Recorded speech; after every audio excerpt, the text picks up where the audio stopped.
산에 둘러싸인 배산임수의 지형이 일찍이 물의 고장으로 불렸던 중국 강남을 닮은 땅이 있다. 5000년 중국 문명의 존재를 실증하는 고대 왕국이 깊은 숲에 묻혀 잠들어 있던 이곳. 눈길을 사로잡는 이 땅의 이름은 양주이다.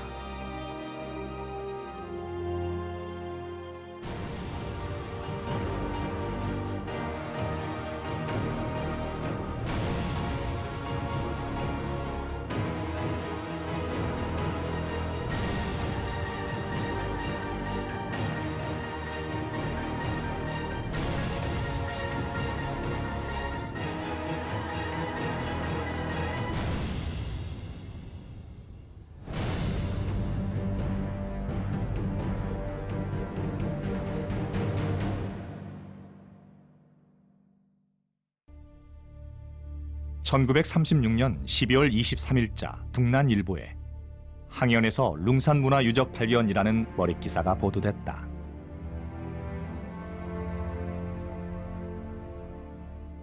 그날 이후로 이어진 놀라운 고고학적 발굴로 양주 문명의 실체가 드러났다.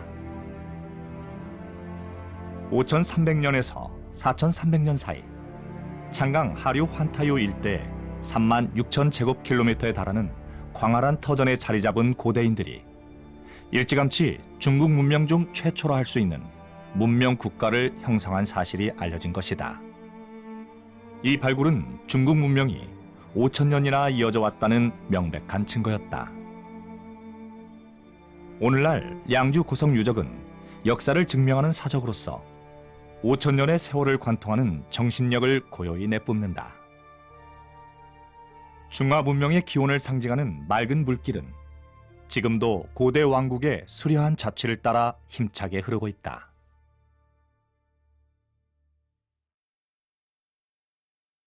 (1986년과 1987년에) 양주 발굴은 전환점을 맞았다. 양주 문화 최고 등급의 무덤인 판산 고부는 사람이 인공적으로 축조한 높고 거대한 토성으로 양주의 흑피라미드라고 불린다. 총 11명의 귀족과 왕이 이곳에 잠들어 있다. 1986年的5月30号下午3点钟不到，西边雷声隆隆，所以我站在当时这个1.6米以上的这个阁梁上，正和几个人在商量，哪个地方土要清掉，哪个地方要盖上尼龙薄膜，正在这个时候，在这个墓当时还没有编号，就这个方已经下去90公分的时候，一位技工叫陈玉南，他从这个坑里头手里拖了一块土，送到我的脚边上。我一看这块土上面是有朱红色的膜，上面还有一颗白的一颗一颗的东西，我脑子里马上反应，有东西出东西了。从1.6米的阁梁上跳下来，我又往土里头又去插了一下，插下去，碰到硬的东西插不下去了。这件器物就是编号为鱼反 M1297号的那件3节玉琮的上面的射口，因为这件器物比较高。碰到它上面的射口了，轻轻地把土踢出来，露出半圆形的乳白色玉器。这个时候我心里踏实了，肯定有大的发现，今天将会载入考古史册。 12호 무덤은 판산 왕릉에서 가장 처음 발굴한 양주 고분으로 700여 점의 옥기가 안을 가득 메우고 있었다. 훗날 종왕과 월왕이라고 이름 붙은 두 점의 초대형 옥기도 그중 하나였다. 무덤의 주인은 양주의 국왕이었을 것으로 추정된다. 판산에서 출토된 옥종왕은 현존하는 옥종 중에서 가장 뛰어나고 조각이 정교하다. 옥종왕은 왕의 어깨 위치에서 발견됐다. 무게가 6.5kg에 달하는 이 종황의 홈표면에는 성냥갑 크기의 온전한 신인 수면상이 새겨져 있었다. 신인의 얼굴과 관, 신수의 큰 눈과 코, 입은 모두 저부조 기법으로 조각되었고 신인의 상체와 신수의 하체는 음성각 기법으로 복잡한 선을 정교하게 표현하여 양주 조각 예술의 우수성을 보여준다. 조각의 세세한 디테일은 당시 손으로 그린 고고학 선도를 통해 생생하게 확인할 수 있다. 铜碗很珍贵，这个纹样实在是太精细了，你肉眼是没法去辨识的啊！你说这个3到4厘米见方的这个范围里面啊，他刻了这么一个神像，那神像的线条啊，我给他大致测量了一下，差不多每个毫米5到6根啊，也有人觉得还可以做一些精细的测量，甚至可以超过5到6根。那么这个线条都是不重叠的。 所以当时画这个具体图像的时候，我是借助了这个拓片跟放大照片进行临摹。5000多年以前了，当时没有禁书啊，他用什么刻的呀？刻得那么好啊！这个工匠是国家级的工匠啊。 판산 왕릉의 11개 묘에서는 옥기, 도기, 석기, 상아, 감옥 7잔 등 1200점의 유물이 출토되었는데 옥기의 비율이 90%를 넘는다. 전 세계에 현존하는 양주식의 옥기는 총 2만여 점에 달하는데 판산 왕릉의 출토 수량은 이 중 6분의 1을 차지할 뿐만 아니라 희소 가치가 뛰어난 것이 많다. 5000年前最具规模、最具水平、最能够典型反映我们中华民族文明史的地方是这一块地方。啊，当然是1986年，由于王陵的发现，轰动世界。从古玉的来讲，叫做古玉狂飙，搞玉器的人到这里都认为是朝圣。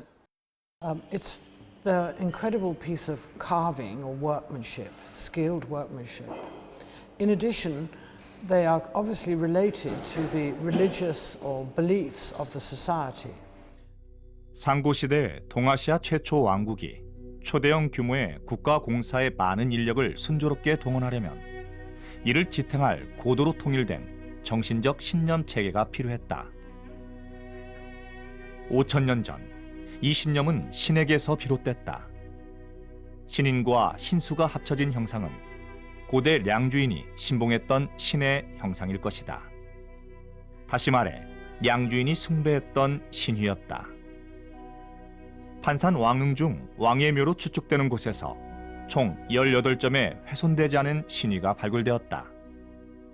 량주에서 출토된 옥기 중 이 오걸은 앞뒷면에 각각 신휘와 신조가 모두 새겨진 유일한 부장품이다. 我们知道，它这个月的作为一个王权的权杖，当这个权杖上面直接刻一个神像，那就表示这个权力，就是古代在这个世界通行的，在早期的文明里面，都是王权、神权融为一体的。就是说，这个王都是神的代言人，神的代表者啊，它是这样的一个概念。 왕권은 곧 신권이었다. 고대 량주인의 숭배 사상은 출토된 옥기에 상징적으로 드러나 있다. 신념 체계의 지배 속에서 구성된 정상급의 장인 집단은 이 시기에 옥공의 수준을 인류 역사상 전무후무한 수준까지 끌어올렸다. 좋은 옥도 다듬어야 작품이 된다. 고대인은 경도가 높고 입자가 세밀한 숫돌을 사용해 간접 마찰을 일으키는 방식으로 옥을 가공했다. 장인들은 최정상 수준의 기술력을 최고급 재료와 세계관 표현에 쏟아부었다. 신이 신조 도안의 정교하고 섬세한 각화는 끝이 뾰족한 돌칼을 사용해 표면에 새긴 것이다. 구멍을 뚫는 투각은 실톱을 사용해 무늬를 새겼다. 돗바늘 역시 량주 장인의 위대한 발명 중 하나로서 이 기술 덕분에 기물의 용도가 보다 다양해졌다. 량주 장인은 시간과 정성이 필요한 모든 가공 공정에 경건하게 기원하는 마음가짐으로 임했다. 량주 옥기 중 가장 전형적인 의미를 가진 기물이 바로 옥종이다. 눈썰미가 좋은 사람이라면 상부는 크게, 하부는 작게 조각된 옥종의 특징을 발견했을 것이다. 이것은 숭배에 필요한 시각이었다. 량주 문화의 서막이 처음 열릴 무렵의 옥종은 기본적으로 안쪽은 둥글고 바깥쪽은 홀을 그리며 모서리가 각진 형태를 띈다. 이는 치밀한 설계로 확립된 모양이다. 옥종의 복잡한 평면과 인면은 고대 량주인이 상상한 우주를 표현한 것으로 당시의 세계관과 우주관을 엿볼 수 있다. 我觉得良渚文化玉器在中华玉文化中的地位，可以用8个字来概述，叫独一无二，无与伦比。它影响之深远，不仅在同时期的中国，也是在同时期的世界都是绝无仅有的。第二点呢，就是良渚文化的玉器已经超越了就是人体装饰的这么一种器用的一种功能。 它赋予了它，我们就说是信仰与制度象征的意义。良渚文化的很多的器类，既是神崇拜的时候，就是人用于沟通人神的不可缺少的这么一种媒介，它同时又是成为人的社会等级、身份地位标志的一种标尺。而正是这种形而上的赋予它哲学的。 这方面的抽象的这些意义，才使得也奠定了中国后续这个玉文化，就是能够生生不息这样一个基础。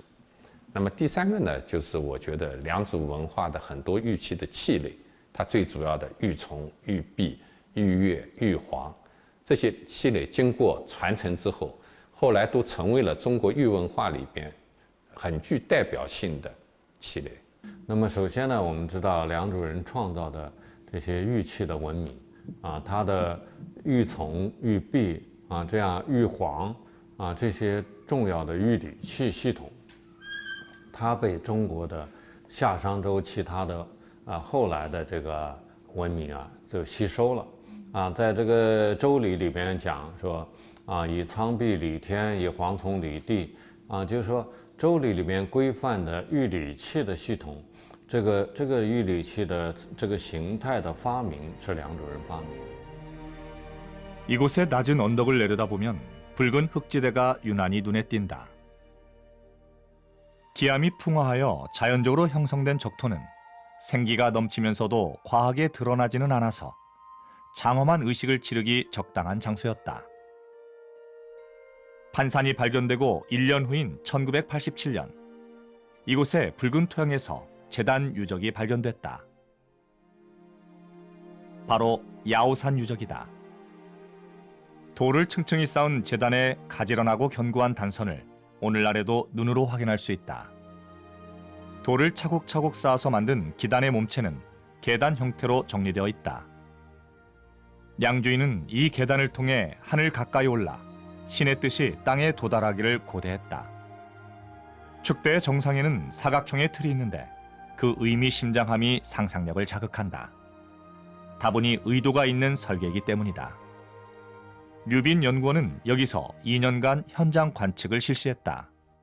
那么我也去拿了这个竹竿去测因为在上面待1年时间，当1年下来呢，突然有一天我就比较明白这个问题，因为你1年呢，你就看到一个规律，因为我们太阳这1年有个回归线嘛，是吧？1年它是一个规律，那么说在这个夏至的时候，这个太阳从东北角出来，从西北角落下，冬至的时候从东南角出来，西南角落下，它就是一个，那么第2年再重复，是吧？它就是会，我突然明白它这个东西的设计。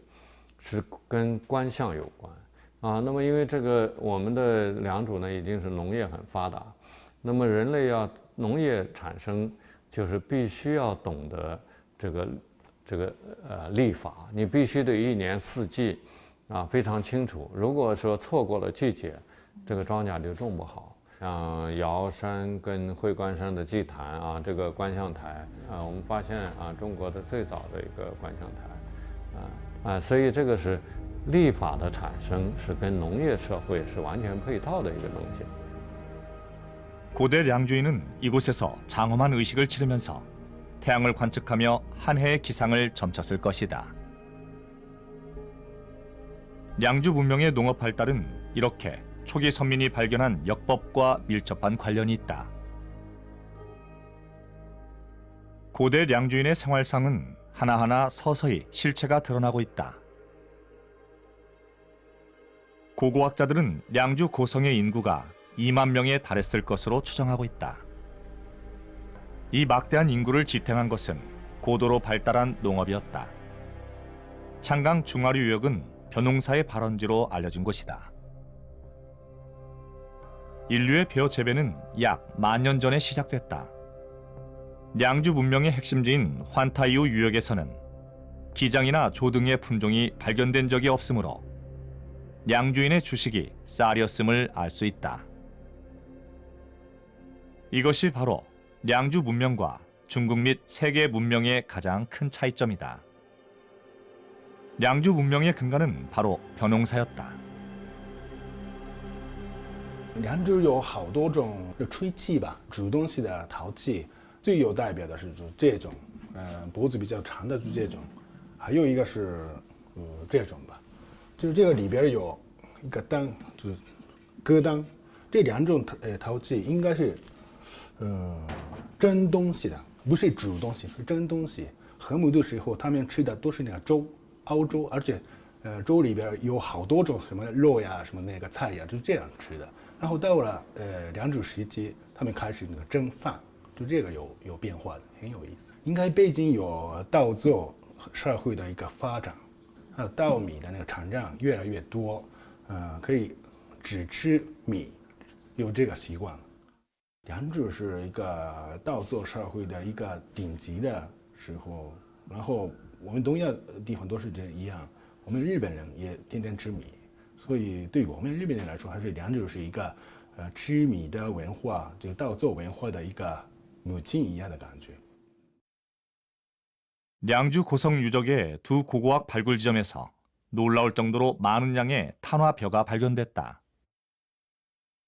也可以算是一个非常惊喜的一个发现。那么，首先一个，它是充分证明了良渚时期稻作农业高度发达的这么一个水平。 这和我们其他对良渚稻作农业这个的考古发现以及学术研究的成果也是相吻合的。 그러나 이상한 점이 있다. 량주 문화의 논을 찾기 위해 고고학팀이 고성 안팎에서 전문적인 탐사와 조사를 벌였지만 논의 흔적을 전혀 발견하지 못한 것이다. 량주의 성내와 외곽에 거주했던 량주인은 벼를 경작하지 않았다는 의미다. 도시인들은 농업에 종사하지 않았다. 성 주민들이 먹는 쌀은 고성 근교의 주민이나 량주 유적군 밖의 주민이 공급했을 것이다. 이 고대 왕국은 도시와 농촌의 구분이 뚜렷했다.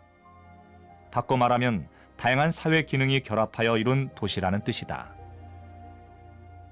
량주 고성에서 동쪽으로 약 20km 떨어진 곳에 마오산 유적이 있다. 2009년에 고고학 인력은 이곳에서 량주 말기의 논터를 발견했다. 동서 방향의 관계수로와 남북 방향의 홍소토 논두렁은 논배미로 가지런히 구획되어 있었고 총 면적은 약 5만 3천 제곱미터에 달했다.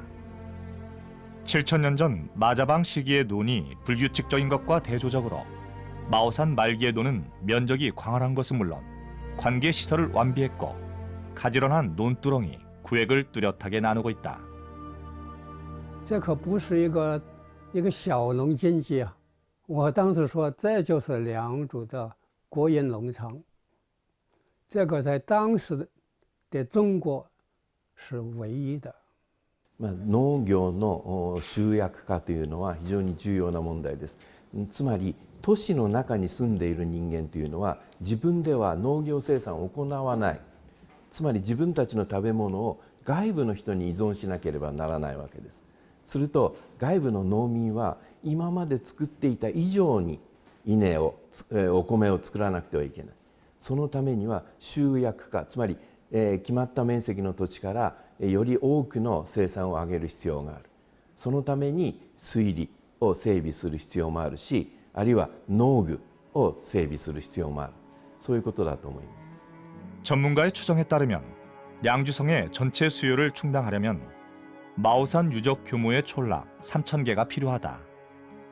我们参观良渚博物院的，您也会发现，就是良渚时候跟稻作相关联的这个实质的农业生产工具是非常丰富的。你看有石镰，啊，有那个破土器，还有大型的这个石犁，还有一些有些小型的一些刀具，就是这么一套复杂的一些生产工具，实际上也映衬出当时稻作农业的它的这种它整个生产过程中的一种复杂化和精细化管理的这么一种程度。 량주인의 돌랏을 보면 90%가 왼손 사용에 편리하게 만들어졌다. 이것은 고대 량주인이 인류에게 남긴 수수께끼다. 중요한 것은 량주가 중국 역사상 가장 이른 5,000년 전에 이미 국가의 형태를 갖춘 문명이라는 점이다. 또한 지금까지 드러난 경작기술, 정교한 분업, 예술 등의 생활상은 현대인의 예상을 저만치 뛰어넘는다. 고대인의 지혜로운 삶에서 엿보이는 고대 문명의 발달은 오늘날에도 빗바라지 않고 인류의 미래를 제시한다.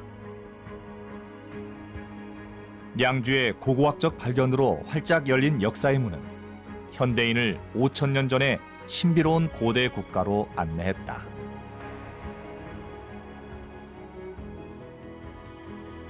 역사는 알려준다. 5,000년 전에 시작된 우수한 문명의 태동이 아득한 세월을 지나 오늘날의 눈부신 모습으로 끊임없이 진화해 왔다는 사실을.